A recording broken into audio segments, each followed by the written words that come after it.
বুধবার ভারতে চতুর্থ পদক নিশ্চিত হয়েও বাতিল হয়ে গিয়েছে। ফাইনালে নামার আগেই বাড়তি ওজনের জন্য ছিটকে গিয়েছেন ভিনেশ ফোগাট। তবে আরও দুটি পদকের আশা বাঁচিয়ে রাখছেন মীরাবাই চানু ও অবিনাশ সাবলে।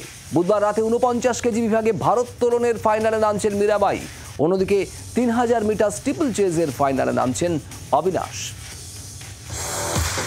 প্যারিস অলিম্পিক্সে অ্যাথলেটিক্স বিভাগে সোমবার ইতিহাস গড়েন ভারতের অবিনাশ সাবলে। প্রথম ভারতীয় হিসাবে ৩০০০ মিটার স্টিপল চেজের ফাইনালে পৌঁছন তিনি। টোকিও অলিম্পিক্সে ফাইনালে উঠতে পারেননি অবিনাশ, তাই এবার ফাইনালে আরও ভালো করার লক্ষ্যে তিনি। বুধবার ভারতীয় সময় রাত ১টা নাগাদ ফাইনালে নামছেন অবিনাশ। অন্যদিকে আরও একটি পদকের আশা বাঁচিয়ে রেখেছেন মীরাবাই চানু। ভারোত্তোলনে মেয়েদের ৪৯ কেজি বিভাগের ফাইনালে খেলতে নামবেন তিনি। জিতলেই ভারতের ঝুলিতে সোনা আসবে। টোকিও অলিম্পিক্সে তার হাত ধরেই প্রথম পদক জিতেছিল ভারত।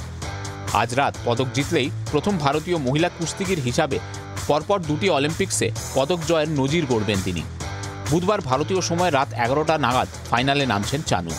বুধবার ভারতের ঝুলিতে পদক আসে কিনা এখন সেটাই দেখার বিষয়। ব্যুরো রিপোর্ট, জি২৪ ঘন্টা। বাংলার আওয়াজ, বাঙালির আবেগ, জি২৪ ঘন্টা।